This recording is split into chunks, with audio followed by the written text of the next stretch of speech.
The whole trip was supposed to be about unplugging, about proving that we could handle something tougher than a marked trail. We weren't trying to break laws, but we were definitely trying to break boundaries. David, my best friend since high school, had been driving the entire way, fueled not by coffee, but by a pure, almost manic excitement. We were in Yosemite, but we weren't after the pretty pictures. We were looking for the challenge. That's why we were determined to tackle Tenaya Canyon. Everyone calls it the Bermuda Triangle of Yosemite, a notorious graveyard of vanishing hikers, flash floods, and sheer unforgiving drops. To David, that just meant it was worthwhile. The drive into Yosemite Valley was tense. David wasn't his usual loud, joking self. He kept the radio off and just stared at the road, occasionally muttering to himself about Chief Tenaya's betrayal and the necessity of the guardians. I tried to argue with him one last time as the massive granite faces of the valley came into view. David, this is insane. This is how urban legends get people killed. You read a few ghost stories on a forum, and now you're risking a felony for a selfie. He just shook his head, a hollow look in his eyes. You don't get it, Mark. This isn't about bragging rights. This is about pure horror. The canyon enforces respect. We just have to survive the price of entry. He was talking about the shadow people as if they were a known, quantifiable threat, like a specific gradient of rock slide. As we turned on to the smaller access road, a sudden, inexplicable fog rolled in, thick and cold, even though the sun was still high. We had to slow the truck to a crawl. It lasted less than a minute, but it felt like the mountain itself was exhaling onto us. It was the first time I felt the cold, deep sense of wrongness that would define the next 24 hours. David's obsession was the only thing that made me uneasy. He'd spent the last month reading about the Curse of Chief Tenaya. It's not a joke, Mark, he would insist, his eyes wide. The chief cursed the land after the murder of his son. The canyon isn't dangerous because of the rocks. It's dangerous because of the shadow people. They're the guardians. They claim anyone who trespasses too deeply, especially those who come with ill intent or disrespect. I laughed it off then, saying, it was just great internet horror. But now, standing at the illegal trailhead, looking down into that shadowed gorge, the laughter felt hollow. We set up our small camp the night before our descent, just a few hundred feet from the Do Not Enter sign. David was restless. He didn't sleep. He just sat by the fire, reading the blurry printouts he'd brought, occasionally mumbling about the silent watchers and the specific lures that they used, such as sounds, whispers, or sudden, inexplicable rainbows. Every time the wind shifted, he snapped his head up, his movements becoming jerky. By morning, his enthusiasm hadn't dimmed, but it had morphed into a desperate, almost fearful compulsion. The next afternoon, we slipped past a barely visible, corroded chain and began our descent. The moment we stepped off the legal boundary, the canyon felt wrong. It wasn't beautiful, it was immediately oppressive. The massive granite walls, hundreds of feet high, closed in on us, choking out the sun and turning the light a pale, sickly gray.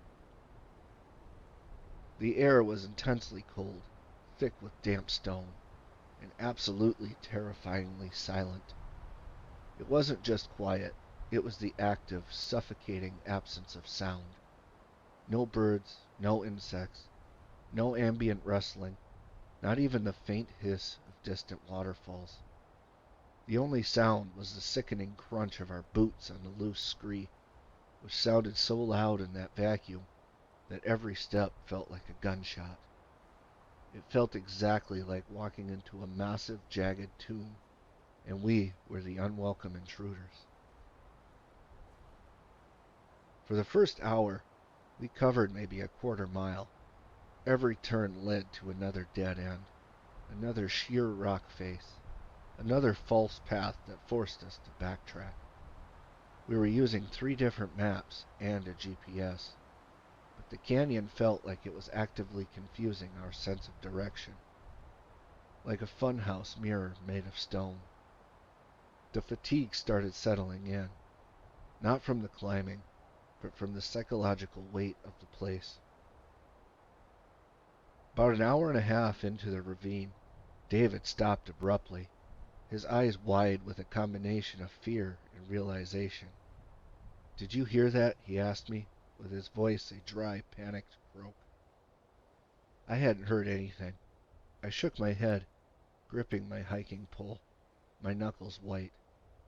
"Hear what? The sound of your heart hammering?" "A whisper," he insisted, his eyes darting quickly towards a colossal rock face to our left, where deep, black crevices ran like scars down the stone. It sounded like my name, right on the wind. I swear, it was like someone calling out, "David." He was unnerved, but also strangely thrilled. We kept moving, but the atmosphere had changed completely. David grew quiet, constantly looking over his shoulder. He wasn't tracking the trail anymore. He was searching for the source of the whisper. He started walking faster, slipping on the wet scree, his desperation making him reckless. The canyon felt like it was not letting us leave, not just physically, but mentally. It happened 2 miles deeper, where the light barely penetrated, a place that David later nicknamed the Throat. That's when I heard it, and it was nothing like a whisper. A faint, low humming, almost like a sustained, impossible chime, began to vibrate through the canyon floor. It wasn't loud, but it was relentless, and clearly not natural. It seemed to be coming from a single narrow, shadowed slot between 2 colossal boulders, a gap maybe 3 feet wide, darker than anything else around. I tried to rationalize it. A trapped waterfall, the sound of wind over a smooth edge, but the sound didn't fluctuate. It was constant, perfect, and terrifyingly manufactured. As the humming intensified, it changed, becoming less chime-like and more of a low-frequency vibration that pressed painfully into my eardrums. It made my teeth ache, and the hairs on my arms stand up in a spike of adrenaline. I felt physically sick, like something was wrong with the barometric pressure in my head. David stopped right in front of the narrow slot, his body trembling, his breath coming in shallow gasps. "That's it," David breathed, his face fixed in a mix of pure terror and ecstatic triumph. He was no longer thinking about safety or escape. He had found what he was looking for, and it had found him. The old stories say that the guardians use a specific sound to lure you deeper, a sound only you can focus on. It gets louder until you can't stand it, and then you have to see the source. He started to squeeze into the narrow slot, dropping his heavy pack carelessly onto the ground. "Stay here, Mark. I'm just going to grab a quick picture. I bet there's a small cave back there, the origin point of the sound. I just need to see the origin." "David, we need to leave now," I pleaded. My voice was hoarse with panic, reaching for his arm. "This place is messing with us. This is exactly what the legends warn about. That sound is a trap." He didn't acknowledge me. He pulled away, his eyes glazed over, fixed on the absolute darkness ahead. He gave me a quick, empty grin that didn't reach his eyes, disappeared into the shadows. I was left standing there, gripping my pole, my legs frozen, scanning the towering walls for any sign of movement, feeling completely exposed. I don't know how long I waited. It could have been 10 seconds or 10 minutes, but every one of them was agonizing, drawn-out eternity. The humming sound inside the slot was now a screaming white noise in my skull, a shrill, painful vibration that was unbearable. I frantically pulled out my phone, intending to take a picture of the entrance. Anything just to prove that I was here. But before I could aim the lens, I caught a flicker of movement far across the canyon floor. It was impossibly distant, where the shadows were deepest and the rocks seemed to melt into darkness. I squinted. It was tall, unnaturally tall, and it was moving with a slow, swaying, almost sliding motion. I didn't walk on feet. It seemed to glide, with only the barest rhythmic bend in its towering form. It was too pale to be rock and too slender to be a person. It looked exactly like a column of bone-white mist trying to walk perfectly vertical, perhaps 10 feet high. Then I saw the second one. There were two of them moving in silent, synchronized steps like enormous sentries, patrolling an invisible line. The legendary Silent Watchers, or as David called them, the Shadow People. They had no distinct limbs or heads, just that terrifying pale, vertical mass.